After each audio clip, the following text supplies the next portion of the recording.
The morning she found the divorce papers, Carolyn did not cry. She made toast, plain white bread with butter, standing at the same kitchen counter where her husband had left 17 pages that erased 22 years of marriage. Left them like a grocery list, like something unimportant. I know what By you noon, did, she had a Conrad. divorce attorney. Don't insult my By the end of the intelligence week, by she had a denying forensic it. accountant tracing We are done. $2.9 million her husband had been quietly moving Look out at of this their clause shared right life here. for 18 months. If And we the woman sign carrying this, his there's no baby, turning back. she was not the especially enemy, with the baby on she the was way. the witness. Because Douglas Whitfield had told every single person in his life a different story. His wife, his mistress, his mother, his business partner. Each one received exactly what they needed to hear. Each one believed him completely, until two women sat down at a corner table with cold coffee and compared notes. He planned for a wife who would fall apart. He did not plan for Carolyn Whitfield. What happened next changed everything he thought he had already won. Lesson statement. This is a story about what happens when a woman stops being managed and starts being herself, and discovers that everything she needed to fight back, she already had. If this story hit something real for you, if you have ever felt invisible inside your own life, if you have ever filed something away and kept going when you should have stopped, then this one is for you. Leave a comment below and tell me the moment in this story that stayed with you. Your words help this community more than you know. If you believe another woman needs to hear this today, share it with her. No explanation needed. She will know why you sent it. And if you are new here, welcome. Hit subscribe and stay. Every story on this channel is built for women who are ready to see their own lives clearly. Like this video, if Carolyn's story reminded you of your own strength, we will see you in the next one. The coffee maker hissed. It was the first sound Carolyn Whitfield heard that Tuesday morning. The familiar hiss and gurgle of the machine she had owned for 11 years. The sound of an ordinary day beginning. She was in her robe. Her hair was still down. She had slept badly, the way she had been sleeping badly for months, waking at 2 and 3 and 4 in the morning for no reason she could name. She had learned to stop trying to name it. She padded into the kitchen in her bare feet and saw the envelope on the counter. It was a manila envelope, standard size. It sat in the center of the marble counter, between the fruit bowl and the coffee maker, as if someone had set it there deliberately, as if it were a grocery list, as if it were nothing. She recognized the return address before she even picked it up. Kindle and Associates, attorneys at law. She knew that name. She had heard Douglas mention it at dinner once, maybe 8 months ago. A firm that handled high-asset divorces. Her hands did not shake when she picked it up. That was the thing she would remember later. Her hands went very, very still. She opened it. The word dissolution appeared in the first paragraph. Then the words petitioner and respondent. Then her name, listed as respondent, which meant Douglas had filed first. She read the first page standing at the counter. Then she set the papers down and poured her coffee. The coffee was too hot. She drank it anyway. She stood at the counter for a long time. Douglas had left for Scottsdale 2 days ago. A development conference. He had kissed her cheek on the way out. She had been loading the dishwasher. She had tilted her face up toward him without turning around.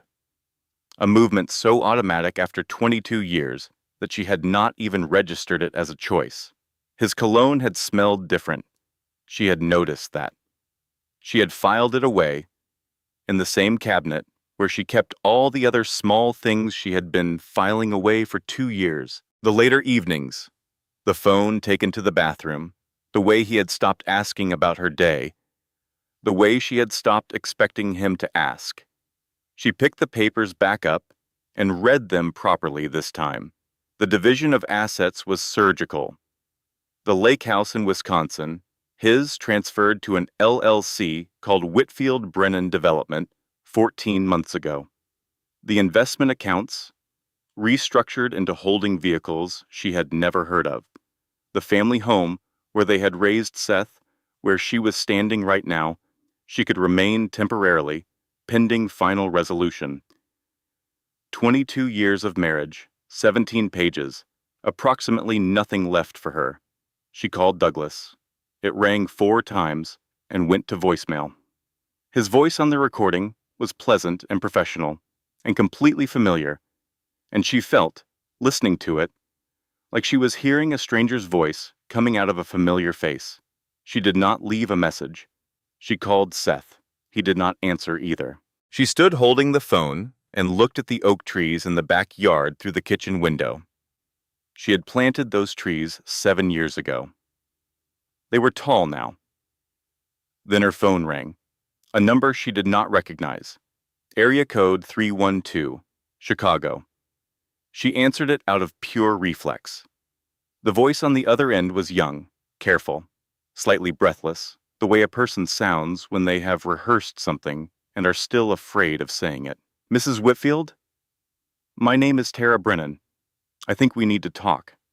I'm carrying your husband's baby, and I think he has been lying to both of us. Carolyn set the phone down on the counter. Not hung up. Set down. She stood looking at it for a moment. The voice was still speaking, faintly, from the speaker. She picked it back up. I'm here, she said. Her voice was steady. She noted this with a kind of detached surprise, the way you notice unexpected weather. Tara Brennan spoke for 4 minutes. Carolyn listened. She did not interrupt. She stood at the marble counter where Douglas had left his divorce papers like a grocery list, and she listened to a 29-year-old woman in Chicago describe 7 months of pregnancy and a fake separation agreement and a real estate company named after both of them and a man who had told each woman exactly what she needed to hear. When Tara finished, Carolyn said, I need some time. I'll call you back. She hung up and set the phone face down on the counter. The coffee maker had gone quiet. The kitchen was very still. Through the window, the oak trees stood in the pale morning light, tall and indifferent. I'm not crazy, she thought. I know what I saw. I have always known. She went upstairs. She moved the way she moved when she was holding herself together through muscle memory alone, one deliberate action at a time.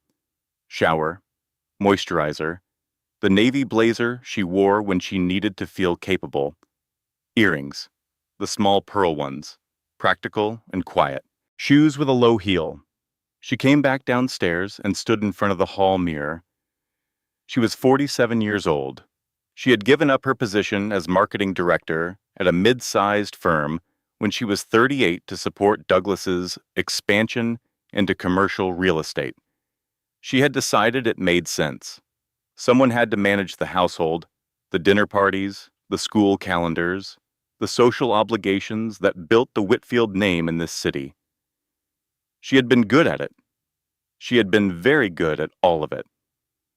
She looked at herself in the mirror for a long moment. Then she went to her address book, the actual paper one, the kind nobody kept anymore, and found the name she had written down 2 years ago at a dinner party. Renata had said it casually, the way Renata said everything, with a glass of wine and a raised eyebrow. Miles Hartley, divorce attorney. Just in case, honey. You never know. Carolyn had written it down feeling foolish. She had felt like a woman preparing for a catastrophe that would never come. She did not feel foolish now. She dialed the number. Miles Hartley answered on the second ring. She gave him her name. She said she had received divorce papers this morning. She told him the name of Douglas's attorney. There was a pause on the line, a specific kind of pause. Carolyn, Miles said carefully, when did you say you received these papers? This morning. They were on my kitchen counter. Another pause. Douglas Whitfield filed for divorce 6 weeks ago, Miles said. His attorney should have served you through proper channels weeks ago. Someone held those papers back. Do you understand what I'm telling you? She understood exactly what he was telling her. 6 weeks. Douglas had been legally pursuing a divorce for 6 weeks. 6 weeks of ordinary mornings and dinners and a kiss on the cheek before a flight to Scottsdale. 6 weeks of her loading the dishwasher and not turning around. "Can I come in this afternoon?" she asked. "Be here at 2, Miles said. She hung up. She stood in the hallway with the phone in her hand. 6 weeks, she thought. He had been planning this while she made his coffee, while she slept beside him, while she believed in the life they had. She picked up the divorce papers from the counter. She placed them in her bag. She went to get her car keys. Miles Hartley's office was on the 14th floor of a glass building downtown with a view of the river. Carolyn had driven past this building 100 times, without ever considering that she might one day need what was inside it. She parked in the garage, beneath it, and sat in her car. She turned off the engine. She put her hands in her lap. Through the concrete levels of the parking structure, she could see a sliver of the street outside, and she watched people walk past in the ordinary afternoon light. A man in a dark coat, a woman pushing a stroller, 2 teenagers with backpacks. Everyone moving through a Tuesday with no idea that anything was ending. She sat there for 6 minutes. Then she got out of the car. Miles Hartley was a careful man, silver at his temples, reading glasses on a chain, the kind of attorney who made you feel that your crisis was the most significant thing in the room, whether or not it was. He reviewed the divorce filing with a stillness that felt almost clinical, and she was grateful for it. She did not need sympathy right now. She needed precision. The picture he assembled from the documents was devastating in its detail. Douglas had spent the past 18 months restructuring assets. The lake house, transferred to the LLC 14 months ago, potentially outside the look-back window, investment accounts liquidated and reinvested through holding vehicles. The family home titled jointly, but subject to a motion for forced sale and appraisal. She caught the name of the LLC as Miles read it aloud. Whitfield Brennan Development. She said nothing. Miles removed his glasses. He set them on the desk and looked at her directly. "He's been planning this for at least 18 months, he said. Possibly longer. Carolyn, this was not an impulsive decision." She drove home. She sat in the driveway. 18 months. She did the math, not the financial math, the other math. 18 months ago, Seth had graduated from college. They had thrown a party, 120 people. A tent in the backyard, fairy lights in the oak trees. Douglas had given a toast and cried. She had thought he was crying because their son was grown. He was already planning to leave when he cried at our son's graduation. She went inside. The house had a particular quality in the middle of the afternoon, empty and overlit, the silence of a place between its own uses. Her phone rang. "Renata, I saw you tried to reach me this morning. What's wrong?" Carolyn told her. She stood at the kitchen counter and told her everything, her voice measured and calm, because she had not yet found the place inside herself where the panic lived. She was still in the numb, practical layer. Renata was quiet for a specific kind of moment. The moment of a best friend choosing words carefully. "Honey," Renata said finally, "I've been biting my tongue for 2 years. I need you to know that first, because what I am about to tell you is going to make you furious at me. And I would rather you be furious at me than blindsided." Carolyn set down the glass she was holding. Renata had seen them. 8 months ago, at a restaurant in the West Loop, Douglas and a young woman, laughing, his hand over hers, on the table. Renata had not known who she was, not until 6 months ago, when she ran a search on Douglas's new LLC and found the co-owner's name, Tara Brennan.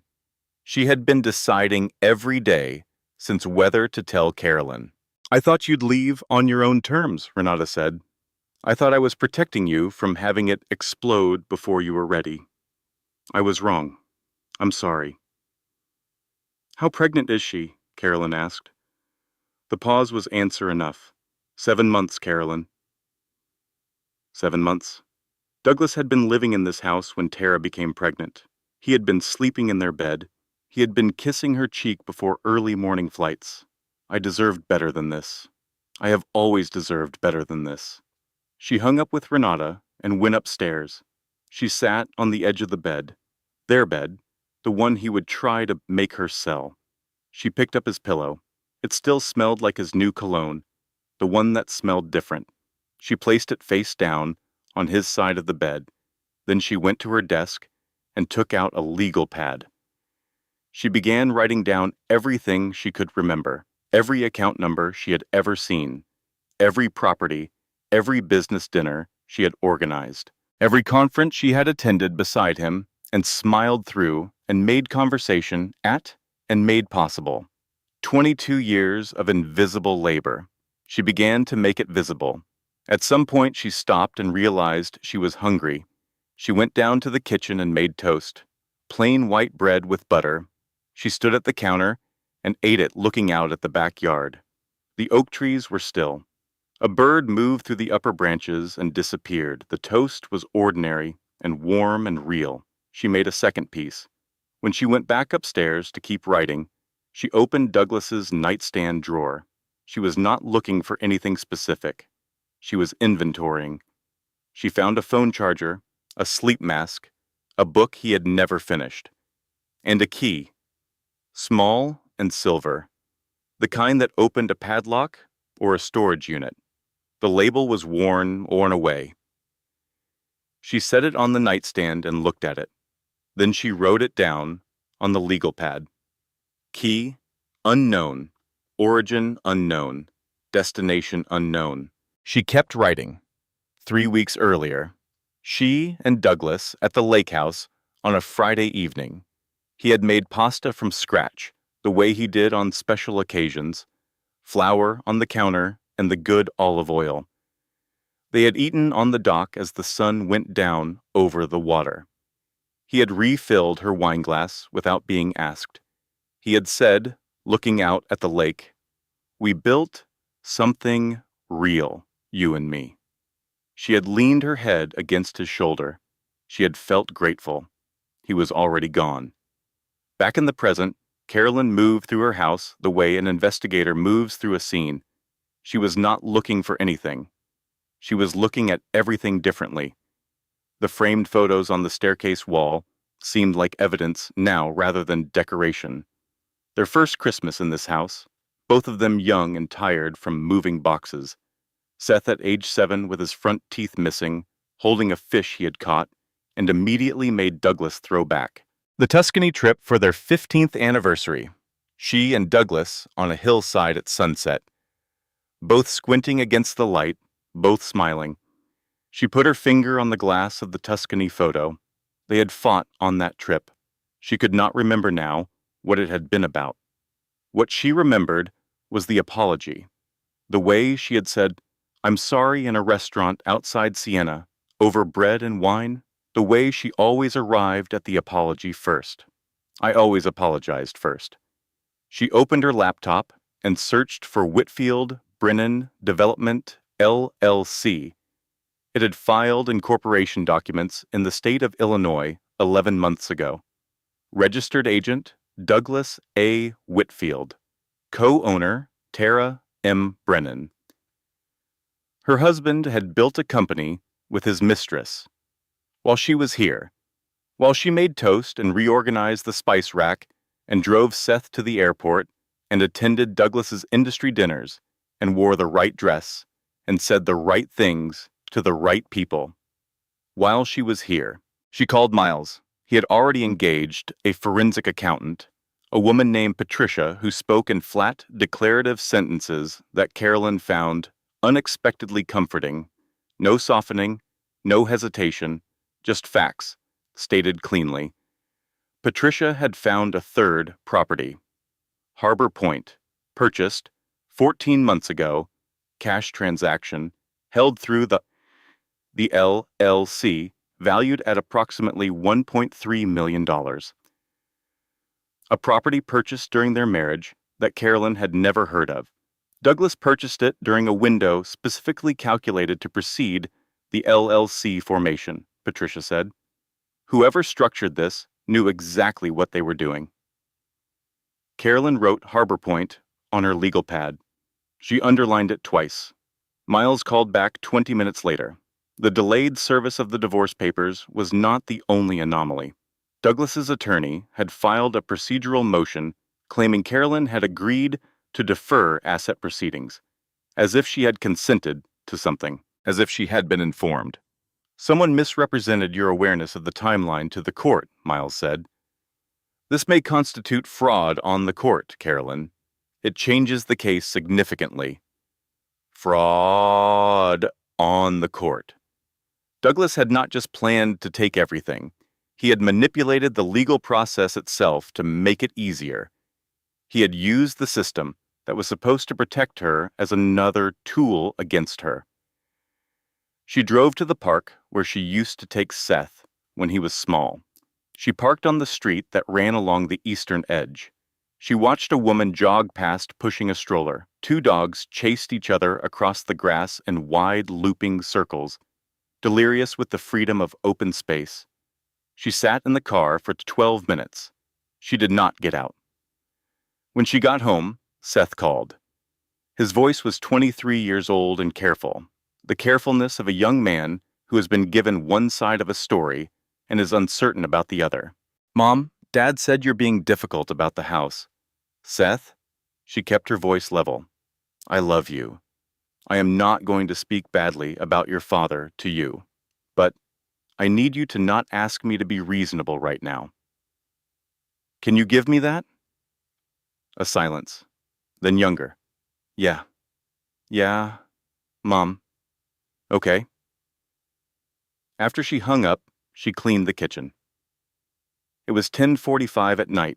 She wiped down every appliance. She reorganized the spice rack alphabetically. She scrubbed the grout between the tiles with an old toothbrush. She reorganized the spice rack a second time because the first time was not quite right. She did what she always did when the inside of her was too loud. She made the outside very, very quiet and very, very clean. It took 90 minutes. Then she sat down at the kitchen table and looked at what she had done. The kitchen gleamed. Everything in its place. Everything orderly and controlled. She had spent 22 years making things orderly and controlled for a man who was building a different life in the same house. She put her head down on her arms on the kitchen table. She did not cry. She was not yet in that layer, but she felt the full weight of it for the first time. Not the legal weight or the financial weight, the human weight, the weight of all those ordinary mornings. Patricia called just after 11. I need to ask you about a property called Harbor Point, Patricia said. I know about it now. There's something else. The cash used to purchase it was moved from a joint brokerage account 2 months before the LLC was formed. I need you to verify when you last reviewed that account. Carolyn thought back. She had not reviewed the brokerage accounts in over a year. Douglas handled the finances. She had let him handle the finances because that had been the arrangement and she had trusted the arrangement. He took it from our joint account, she said. Yes, Patricia said. She sat at the gleaming kitchen table for a long time after she hung up. The hardest part is admitting I knew all along, she thought. Not about the affair, not about the money, but that something had been wrong for a long time, and I filed it away and kept going because keeping going was what I did. The forensic accountant's findings did not arrive all at once. They came in stages, over the following week, the way a tide comes in. You notice each wave separately, and then you look down and realize you are standing in water. Patricia identified 4 distinct asset transfers, each one timed with precision. The brokerage account moved 2 months before the LLC formation. The lake house transferred 14 months ago, just outside the look-back window Douglas's attorney had calculated. A retirement vehicle restructured 11 months ago through a vehicle that required 3 layers of corporate documentation to trace. The Harbor Point property, cash purchase, held in the LLC alongside Tara Brennan's name. He had professional help structuring this, Patricia told Miles. This was not a husband with a spreadsheet. Someone with legal and financial expertise designed this. The someone was Conrad Birch. Conrad's signature appeared on 3 of the LLC documents. Conrad, who had been Douglas's business partner for 11 years. Conrad, whose holiday parties Carolyn had attended, whose children's names she remembered, whose mother's funeral she had sent flowers to. Conrad had known. Conrad had helped. Renata came over on a Thursday evening with a bottle of wine and the specific competence of a friend who has decided that action is more useful than comfort. She poured 2 glasses and did not offer a second apology for staying silent, because she had given the first one and meant it, and they both knew it. He's going to try to make you look unstable, Renata said. That's what he does. He controls the story. He'll say you were emotionally checked out. He'll say you weren't engaged in the marriage. Carolyn stopped pacing. Was I? Renata looked at her directly. You spent 9 years going to every work dinner, managing every social calendar, being exactly the wife his career required. You made his professional life possible and invisible at the same time. She paused. If that's checked out, I don't know what checked in looks like. The phone rang. Beverly Whitfield. Carolyn answered it with the wariness she always brought to calls from Douglas's mother. Beverly was 74 years old and had the social precision of a woman raised in a specific kind of household, the kind where manners were armor and pleasantries could cut. She expected Beverly to defend her son. She prepared herself for it. Carolyn, Beverly said, I've heard about the girl. I want you to know that Douglas did not learn this from my side of the family. A pause, precise and measured. I was married to Douglas's father for 31 years. I know what a man who takes looks like. I recognize the pattern. Carolyn sat down at the kitchen table. She asked Beverly about Harbor Point. There was a silence. He told me that property was a surprise, Beverly said slowly. An anniversary gift for you. He said he was planning something special, and Harbor Point was the beginning of it. He told me that, in confidence. Douglas had told his own mother that Harbor Point was an anniversary gift for Carolyn. He had used the pretense of a romantic gesture to explain away an asset he was hiding from his wife. He had lied to his mother. He had used his mother's love for her son, her desire to believe in him, as cover. Beverly, Carolyn said carefully, would you be willing to write down what Douglas told you, the exact words, and the date? A pause. Yes, Beverly said. I believe I would. After she hung up, Carolyn walked to the back garden. She sat on the bench beneath the oak trees. The evening was cool. She had not brought a jacket. She felt the cold and let herself feel it. A cardinal landed on the bird feeder she had put up 7 years ago because Seth had read a report about declining songbird populations, and she had wanted to show him that small things mattered. She watched the cardinal. Small things mattered. She had spent 22 years tending to small things. The feeder and the spice rack and the dinner parties and the thank you notes and the details of a life that someone else had decided was a problem to be solved. Douglas called. Miles had advised her to keep all communication documented. She answered. Douglas sounded measured and reasonable, the way he always sounded when he was performing. He said the division of assets was fair given their circumstances. He hoped they could handle this as adults. He hoped she was taking care of herself. That last sentence landed somewhere specific. I hope you're taking care of yourself, said, the way you say it to someone you have already emotionally relocated away from.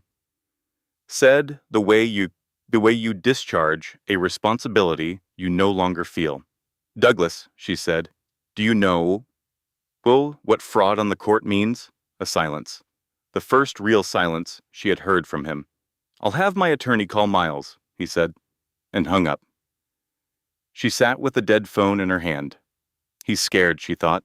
He planned for a wife who would fall apart. He didn't plan for this. Seth came over 2 days later, unannounced, with takeout from the Italian restaurant she had always loved. He set the bags on the kitchen counter without explanation and started pulling out containers, and she stood in the kitchen doorway watching him and felt something loosen in her chest. They sat at the kitchen table together, and he told her, haltingly, that he had told his father he would not be available for the foreseeable future. "You don't have to choose sides," she said. "I'm not choosing sides," Seth said. "I'm choosing you." She managed to wait until he left before she cried. Happy tears moved differently than grief tears. They caught her off guard, arriving before she had time to prepare for them. She stood in the kitchen after he drove away and let them come.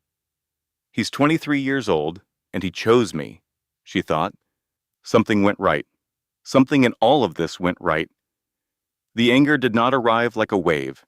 It arrived the way water rises in a basement during a slow flood. Gradual. Steady. You don't notice until you are already standing in it.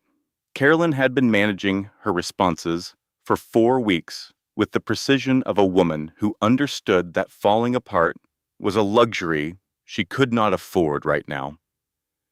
She had been organizing and strategizing and documenting and meeting with Miles and Patricia and keeping her voice steady on the phone with Seth and being careful. But the anger had been building underneath all of it, patient and enormous. It arrived fully on a Wednesday morning at the dry cleaner. She had gone in for her blazers, the ones she had been rotating through for every meeting with Miles. She was standing at the counter when the door opened behind her. Conrad Birch. He was in a light gray coat. He was holding a garment bag. He was looking at his phone, and he looked up and saw her, and his face did the thing face do when the body understands something before the mind does. He stopped. She looked at him. She had not planned what came next. It arrived already formed, clean and quiet. "You helped him hide money from me, Conrad. You sat at my table and ate my food for 11 years, and you helped him take apart everything we built." Conrad said, "Carolyn, it's more complicated than, but..." "It really isn't," she said. She took her cleaning from the counter. She walked out. She sat in her car in the parking lot, and her hands were shaking, not from fear, not from grief, from pure, clarifying rage. The kind of rage that does not scatter, that focuses, that becomes useful. "I'm not angry because I'm weak," she thought. "I'm angry because I finally understand exactly what happened." She drove to Miles's office. Patricia had completed her full forensic report. The total value of assets Douglas had attempted to remove from the marital estate was $2.9 million. $2.9 million transferred, hidden, restructured, and renamed over an 18-month period with Conrad Birch's professional assistance. $2.9 million that represented 22 years of a shared life. Miles presented the report with his characteristic steadiness. She had come to depend on that steadiness. It was the still point around which the rest of her chaos moved. "His attorney is going to argue that the LLC was a legitimate business structure," Miles said. "They'll argue the asset transfers were standard business decisions, not fraudulent concealment. And our argument is that the timing is not coincidental. The pattern is deliberate. The fake separation agreement he showed Tara Brennan demonstrates premeditation." He looked at her over his reading glasses, and Beverly Whitfield's written statement establishes that he was providing false explanations for asset movements to family members. "That's a pattern, Carolyn. Patterns are persuasive." She thought about the fake separation agreement. Douglas had shown Tara a document A fabricated separation agreement, professionally formatted, indicating that Carolyn had agreed to a separation over a year ago. He had used it to make Tara believe she was not the other woman, to make her believe she was the legitimate relationship. He had forged a document to deceive his mistress about his wife. He had told his wife nothing at all. He had managed every person in his life with a customized version of the truth. She drove home along the lake road, the long way. The water was gray and cold and enormous. She pulled over and sat looking at it. He told me we had built something real, she thought, on the dock at the lake house, with pasta and good wine and fairy lights. He said those exact words. We built something real. And at that moment, he was 14 months into moving that real thing out from under me. She let herself feel the full scope of it. The lake road was empty. Nobody was watching. She felt it. Then she pulled back onto the road and drove home. Starting over, she thought. He assumed starting over would break me. He assumed I was too old, too dependent, too used to the life we had to survive losing it. He assumed wrong. It was Patricia who found the fifth account. A small brokerage account in Douglas's name only, opened 13 months ago, funded with transfers from the joint account in amounts just below the reporting threshold. A deliberate pattern. $5,800 here, $4,900 there. Small enough to avoid triggering automatic alerts. Large enough, accumulated over 13 months, to total over $91,000. $91,000, moved in careful increments. The precision of it was almost admirable in the way that a very elegant crime can be almost admirable. Almost. Miles filed an emergency motion to freeze the remaining accessible assets. Douglas's attorney responded within 48 hours with a counter motion accusing Carolyn of harassment and attempting to interfere with legitimate business operations. Miles was not concerned. He's managing a narrative, Miles told her. Every motion they file is a response to what we've found. They're not building a case. They're patching holes. She was managing her own narrative. She had called Tara back as she had promised. The conversation was careful and short. She had agreed to meet. She had not known what she was agreeing to, not fully. She had known that Tara had information and that Carolyn needed information, and she had set aside the complicated feelings for later. The coffee shop on Birchwood was small and warm and smelled like cinnamon. Tara was already at the corner table when Carolyn arrived, her back to the room. She stood when she saw Carolyn, the movement awkward and effortful at 7 months, and Carolyn had a moment where contempt was possible, where anger was available, where she could have let the wronged wife look at the other woman and felt righteous. She chose not to. Contempt was expensive. It would cost her more than it cost Tara. And Tara, she was beginning to understand, was also a woman who had been managed. They sat. Coffee arrived. Neither of them reached for it. He showed me a separation agreement, Tara said. Her voice was controlled, her hands were not. They moved around her coffee cup without touching it. A document, official looking. He said you had agreed to separate 14 months ago. He said you were working out the details privately and had asked for discretion. Carolyn said nothing. She waited. I believed him, Tara said. He had documentation. He had the LLC, and he said it was the start of the new business he was building, our future. She stopped. Started again. I found out 3 months ago that the document was fabricated, that you had no idea. She looked at Carolyn directly for the first time. By then I was... She gestured at herself. By then it was complicated, Carolyn said. Yes. They looked at each other across the small table. 2 women, 22 years apart, both sitting with cold coffee and the specific exhaustion of women who have been managing their responses for a long time. He told you we were separated, Carolyn said. Yes. He told his mother that Harbor Point was an anniversary gift for me. Tara stared. He told me Harbor Point was an investment for our future, that it would be in my name for tax purposes. And he told Conrad it was a business investment for the LLC. A silence. He told everyone a different story, Carolyn said. He told everyone what they needed to hear, Tara said. That's what he does. He reads what you need, and he gives it to you, and you believe him, because why wouldn't you believe someone who seems to understand exactly what you need? Yes, Carolyn said. That's exactly what he does. Tara reached into her bag and placed a folder on the table between them. I retained my own attorney 3 months ago, she said. When I found out about the fabricated separation agreement, I've been keeping everything since then. Texts, emails, documents. Carolyn looked at the folder. She did not open it yet. He doesn't know, Tara said. No, Carolyn agreed. He wouldn't expect it. She opened the folder. The documents inside were organized with the neatness of a frightened person who has learned to be meticulous. Printed text messages between Douglas and Conrad, dated 18 months ago.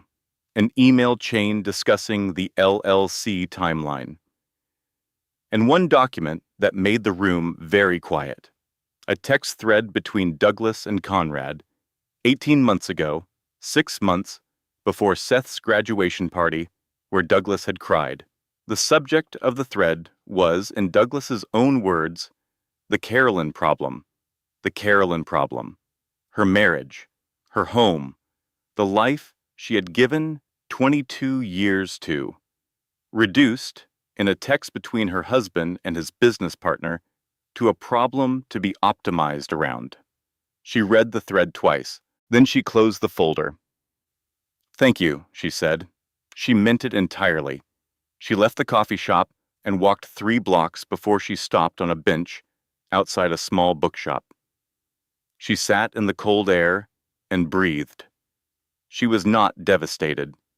She was past devastated. She was in a different country entirely, a country where the air was clear and cold and everything was very, very visible. He planned this, she thought. He planned every piece of it, and he assumed I would be too humiliated, too alone, too dependent on the life we had to fight back. She went into the bookshop. She picked a novel off the nearest table, a woman on the cover, standing in a field at sunrise. She brought it to the counter and paid for it without looking at the title. Then she went home and sat in Seth's old window seat with a blanket and read 40 pages in the fading afternoon light. The cardinal came back to the feeder. Small things mattered. The house at 3 in the morning had a particular quality. Every sound was amplified. The furnace cycling, the refrigerator hum, the occasional car on the empty street outside, its headlights sweeping briefly across the bedroom ceiling. The bed was too large and not large enough. Carolyn was 5 weeks into the proceedings. Miles had built a formidable case. The forensic accountant's report was complete. Tara's documentation had been received and reviewed. Beverly's written statement had been formalized. The legal trajectory was pointing in a specific direction. None of that helped her at 3 in the morning. She lay in the dark and she let herself feel what she had been managing away for 5 weeks. She reached for her phone. She typed into the search bar, starting over at 47, then rebuilding after divorce, then what happens when you lose yourself in a marriage. She read an article. She closed it. She opened another. She found a photo of Douglas online from a real estate gala 3 months ago. A charity event, black tie. He was standing with Tara, whose pregnancy was visible and beautiful in a fitted red dress, his arm around her the way his arm used to go around Carolyn at events like this. He was smiling the smile she had loved for 22 years. She looked at the photo for a long moment. I was her once, she thought. I was the one he smiled at like that. I was the one he brought to the gala. She closed the phone. She went downstairs. The kitchen was clean, scrubbed to its bones, reorganized within an inch of its life. She filled the kettle and stood listening to it heat. The kitchen at 3 in the morning smelled like dish soap and the faint sweetness of the fruit bowl. She made chamomile tea and sat at the kitchen table in the dark. She did not turn on a light. The street light came through the window at a low angle and was enough. She let it come. I gave him the best years, not the young ones. She had the young ones. She kept those. But the building years, the years when she had set her own ambition on a shelf and decided that his ambition was enough for both of them.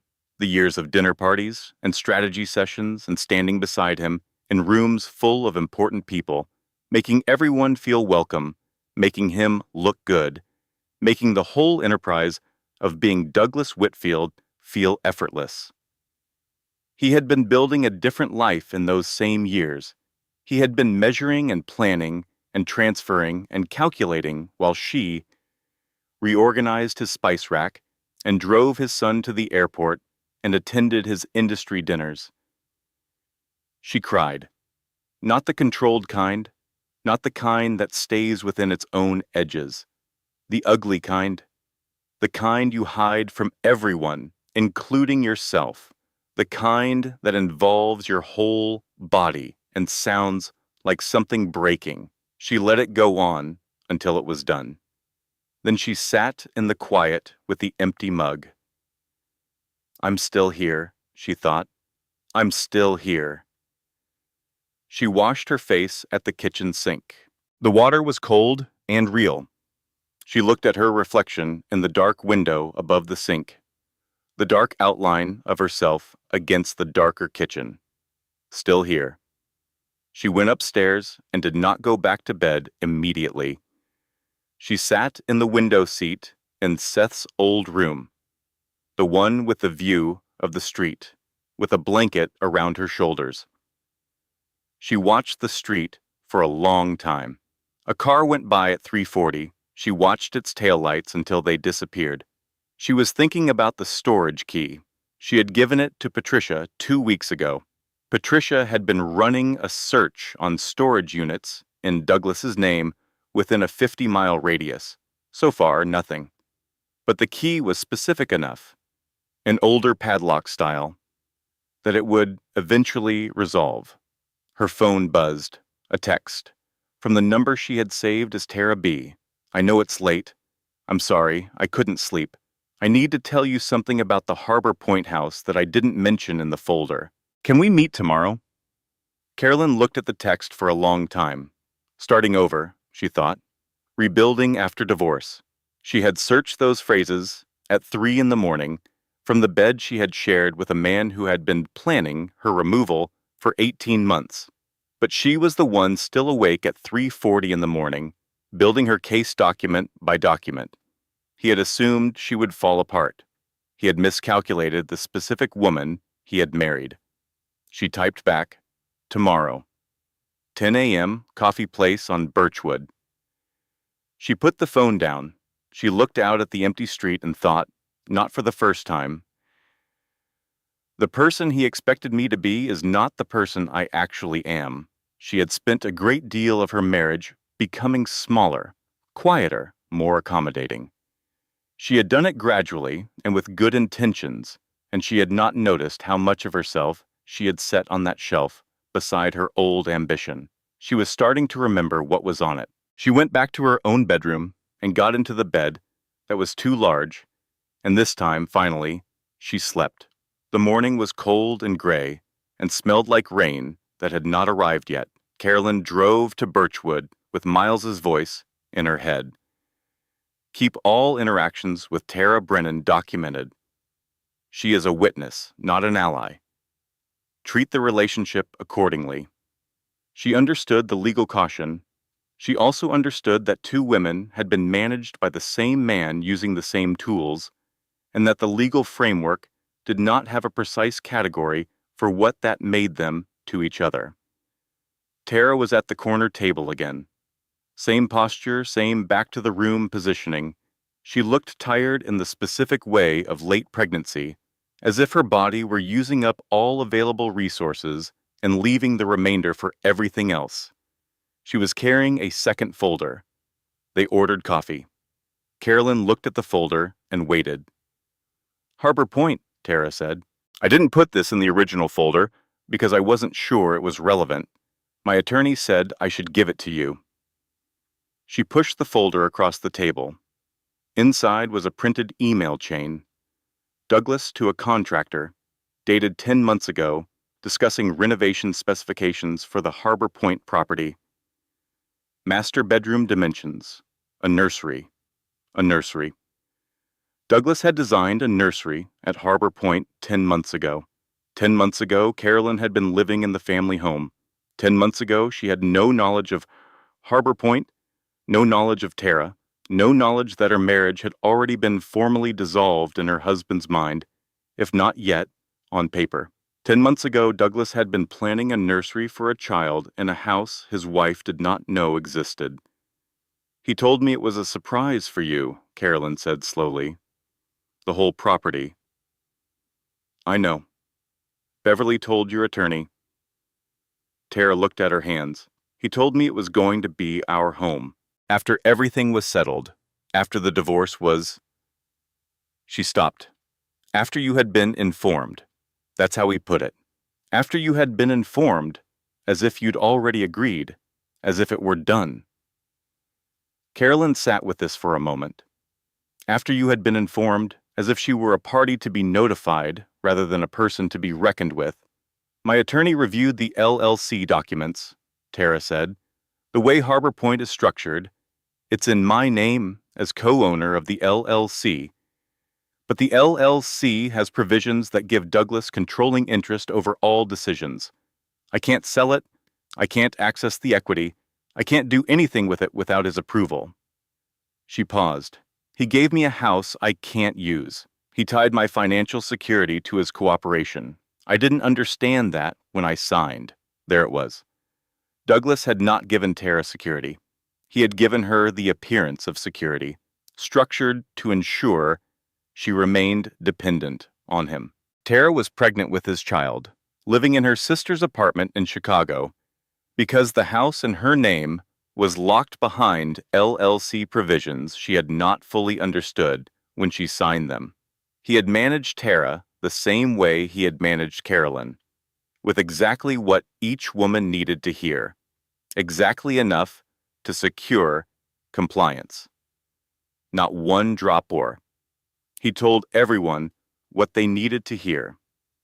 Tara, Carolyn said carefully, the documentation you've given us, the texts, the fake separation agreement, the email chains with Conrad, Miles believes it's sufficient to support a fraud finding in the divorce proceedings. I know, my attorney told me. It may also create a separate legal issue for you regarding the LLC structure. I know that too. Tara looked at her directly. I'm not doing this to hurt him. I'm doing this because I have a baby coming in 6 weeks, and I need things to be clear.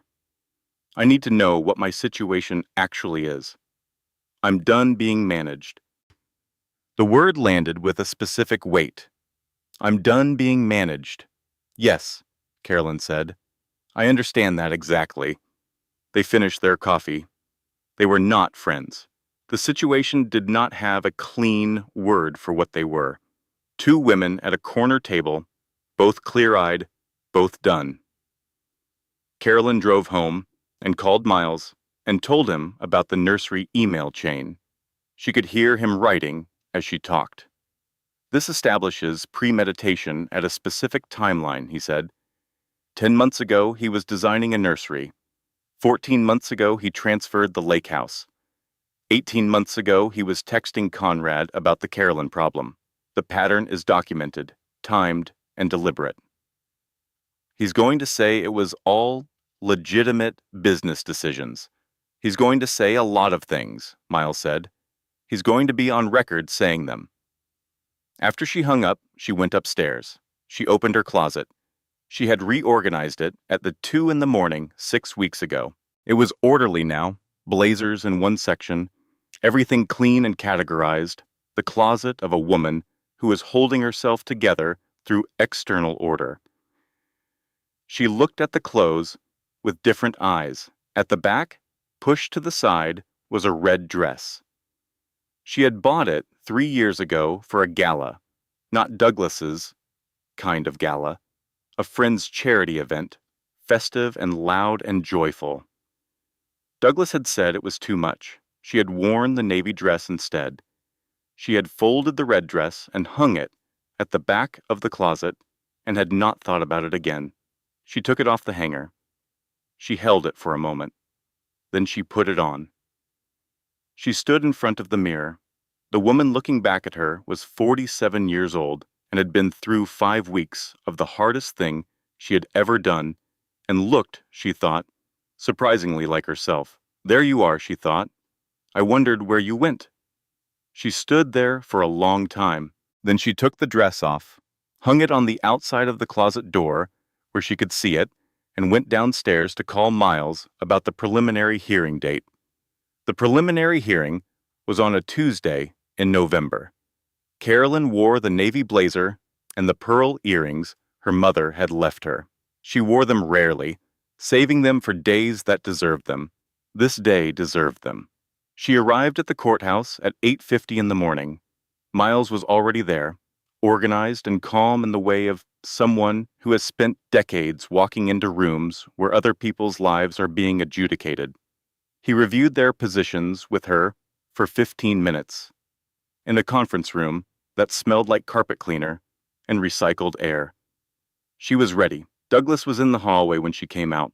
He looked like himself, well-dressed, composed, the easy posture of a man who has moved through the world expecting deference for so long that the expectation had become invisible to him. He met her eyes, and she watched something move through his expression, a recalibration, an adjustment. He had expected a different version of her, the one who apologized in Tuscany, the one who filed away difficult details and kept going, the one he had calculated into his plan as a manageable variable. She nodded at him once, pleasantly, without warmth. Then she walked into the hearing room. The hearing was not dramatic in the ways that hearings are dramatic on television. There was no gasping gallery. There was no single devastating revelation that broke everything open. There was instead the careful, thorough, patient work of a legal record being constructed, fact by documented fact. Miles questioned Douglas with the precision of a man who already knew every answer he would receive. The LLC, the asset transfers, the timing, the Harbor Point property, the cash movements Patricia had traced, the text messages with Conrad, the fake separation agreement. Douglas was measured, controlled. He answered in the language of reasonable business decisions, legitimate restructuring, decisions made in good faith. He sounded, in his measured deflections and careful non-answers, exactly like what he was, a man who had planned this, a man who had been managing his narrative for so long that he no longer knew how to stop. My mother sometimes misremembers things, he said, when Miles introduced Beverly's written statement. The judge noted Beverly's statement in the record without comment. Miles introduced the text messages discussing the Carolyn problem. Douglas's composure held, but the edges of it showed. He said the texts were taken out of context. He said the business decisions were separate from the personal decisions. He said the LLC structure was standard practice. He said many things. They were all on record now. That was the thing. He could not unsay them. He could not manage the narrative of a deposition the way he managed a dinner party or a text message or a conversation with his mother. The record was the record. The mask did not shatter. It did not need to. In a room where only documented facts mattered, the mask simply became irrelevant. During the lunch break, Carolyn and Miles sat in the conference room with sandwiches. Miles reviewed notes. She looked out the window at the street below, the ordinary Tuesday street with its ordinary Tuesday people. "How are you holding up?" Miles asked, without looking up. "I'm fine," she said. Then, because she had promised herself honesty, "I'm actually fine. Is that strange?" "No," he said. "The ones who get to this point and are actually standing, they usually are." She went back into the hearing room and watched Douglas answer 3 more hours of questions. At 4:15 in the afternoon, the hearing concluded. The judge indicated she would have a ruling within 2 weeks. Carolyn walked out of the courthouse into the gray November afternoon. She stood on the steps and breathed the cold air. Miles stood beside her. "He made mistakes," she said. "Confident people do," Miles said. She drove home. She made coffee. She sat at the kitchen table that had held the divorce papers, the toast, Seth's takeout containers, her legal pad, her 3 a.m. tea, the kitchen table of the last 6 weeks. She called Renata. "It's done," she said. "The hearing is done." Renata said, "How do you feel?" She thought about it, honestly. "Like, I can breathe." "Good," Renata said. "That's exactly right." She called Seth. He was quiet for a moment when she told him. Then, "See, Mom, I'm proud of you." She sat with those 4 words for a long time after she hung up. "I'm proud of you."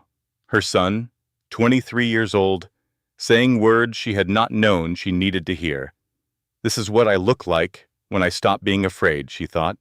"This is who I always was. I just forgot." 2 weeks later, the ruling arrived. She read it at the kitchen table, alone, with coffee. The judge had found sufficient evidence of fraudulent conveyance to set aside the LLC transfers. The lake house, returned to the marital estate and awarded to Carolyn in lieu of other assets. The Harbor Point property, a separate matter, requiring additional proceedings, but Carolyn's claim to her share of the marital estate fully established. The hidden accounts, returned to the marital estate and divided. Attorney's fees, awarded against Douglas. She read it twice. Then she called Miles, who said, "Congratulations, Carolyn." She called Renata, who said, "I knew it from the moment you walked in here with those divorce papers. I knew it then." She called Seth, who said nothing for a moment and then said, Mom, I'm so glad." She called Beverly. "Good," Beverly said. There was a precision to her satisfaction, sharp and clean. He needed to understand that there are consequences. A pause. "I hope you'll still call occasionally, if you'd like to." "I'd like to," Carolyn said, and meant every word. She hung up and sat in the quiet kitchen. Outside, through the window, the oak trees stood in the gray November light. Her oak trees, her window, her kitchen, her table, her house, hers. Tara called that evening. Her voice was different from their first conversation, less careful, less rehearsed. She was calling from her sister's apartment in Chicago, where she had been living since she left the house she and Douglas had been using. Not Harbor Point, which remained locked in its LLC complications, but an apartment Douglas had been paying for. She was 36 weeks pregnant. The baby was healthy. Her own attorney was managing the separate proceedings about the LLC structure and the provisions that had kept her financially tied to Douglas's cooperation. "He told my attorney yesterday that I misunderstood the arrangement," Tara said. "Yes," Carolyn said. "He would say that. I know." A pause. "I wanted to call and say thank you. Your attorney's team, the forensic accounting work, it's helping my case too. The pattern documentation." "Good," Carolyn said. "Use everything." A silence that was not uncomfortable. "Why are you being kind to me?" Tara asked. "I would understand if you weren't." Carolyn thought about it. She had asked herself the same question. Because you didn't know, she said. He made sure you didn't know. That was the design. She paused. And because being cruel to you wouldn't give me back anything I lost. It would just make me into someone I don't want to be. She heard Tara breathe. Don't know how to do any of this, Tara said. Starting over, with a baby. I don't know what any of this looks like. You don't have to know yet, Carolyn said. You just have to get through the next thing. And the next one. That's the whole plan at first. After she hung up, she sat for a long time. She had meant everything she said. The kindness was not performance. It was not forgiveness, exactly, because Tara had not asked for it. It was something simpler and harder to name. A recognition that two people could be instruments of the same harm without being the source of it. The source was Douglas. And Douglas was on the record now. The record he could not manage or restructure or transfer into an LLC or explain away to the people. He needed to hear the right version of events. The record existed, and it said what it said, and it would continue to say it after Douglas had moved on to the next version of himself. That was enough. Spring came, not all at once. The way spring always came in this part of the country, tentatively, 2 warm days followed by a cold week, then a morning that smelled different, and then one afternoon where the light through the kitchen window fell at a different angle, and you knew. Carolyn had been consulting for 3 months by then, a nonprofit that needed a part-time marketing director for a capital campaign. The work was interesting in the specific way that work is interesting when it is yours. Shaped by your thinking, not adjusted to fit someone else's requirements. She was good at it. She had forgotten she was good at it. She had set her professional self on a shelf at 38 and left it there for 9 years while she built Douglas's career and managed Douglas's household and made Douglas's social life possible. She had done it without bitterness because she had believed in the enterprise they were building together. The enterprise had been real. It had been built on something. She could acknowledge that and still be done with it. She had turned Douglas's home office into a reading room, not dramatically. She had moved the desk, moved in the armchair from the guest room, added a lamp and a small bookcase. She had painted the wall behind the bookcase a dark, rich blue, the color she had always wanted in that room and never suggested because Douglas preferred the neutral gray. The reading room was small and blue and entirely hers. She had read 11 novels since the bookshop day. She was keeping count. Seth came for dinner every other Sunday. Sometimes he brought a friend, a young woman he was cautious about naming as more than a friend, which told Carolyn everything she needed to know. She made the pasta from scratch on those evenings, the recipe Douglas had learned, and she had learned from watching him, and was now, cleanly and without grief, simply hers. Beverly called on the first Sunday of every month. Their conversations were brief and precise and held something that Carolyn recognized as genuine affection, the kind that had been there for 22 years and had been performing a different function, navigation, management, careful alliance, and was now freed to simply be what it was. Dr. Forsythe, her therapist, asked her one afternoon in early April what she had gained from the divorce. Carolyn had been expecting the question for weeks.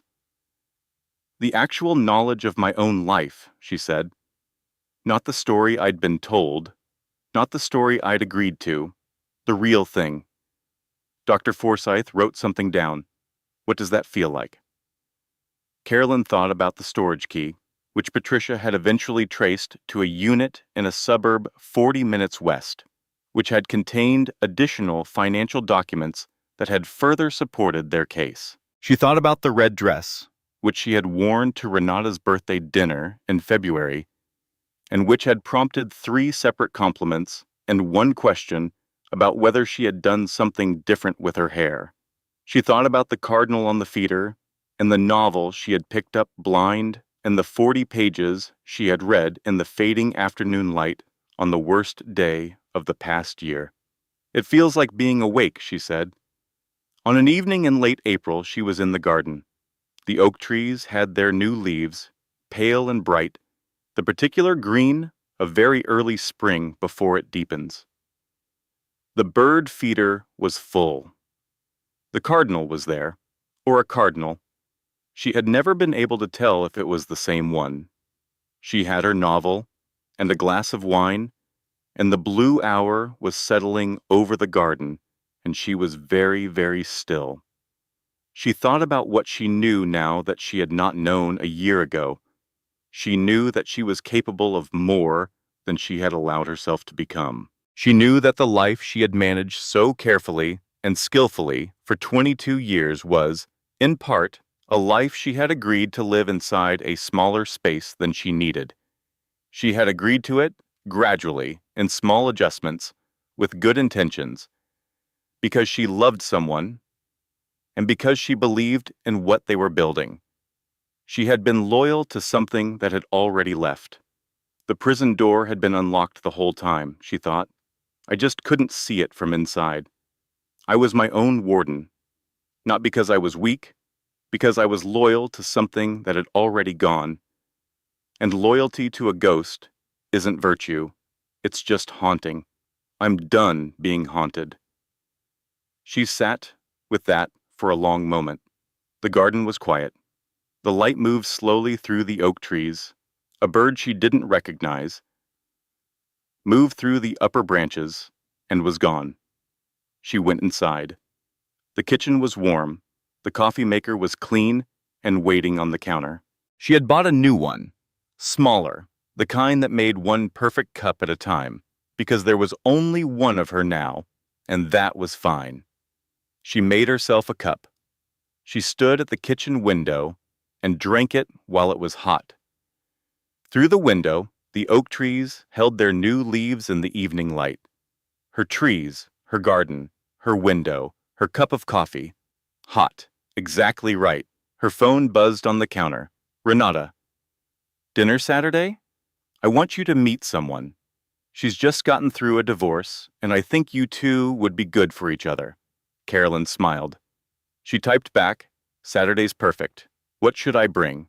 She set the phone down and picked up her coffee.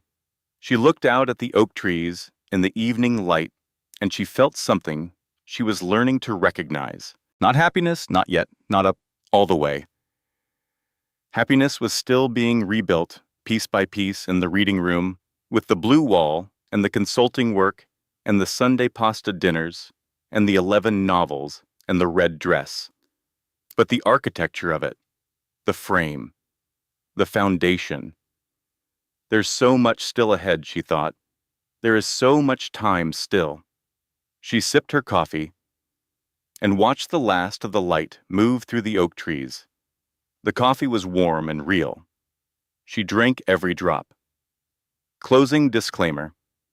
The content you just experienced was carefully researched, thoughtfully developed, and manually edited by our team, crafted to bring you stories that carry real meaning, real lessons, and real value. Every detail was built with intention for you.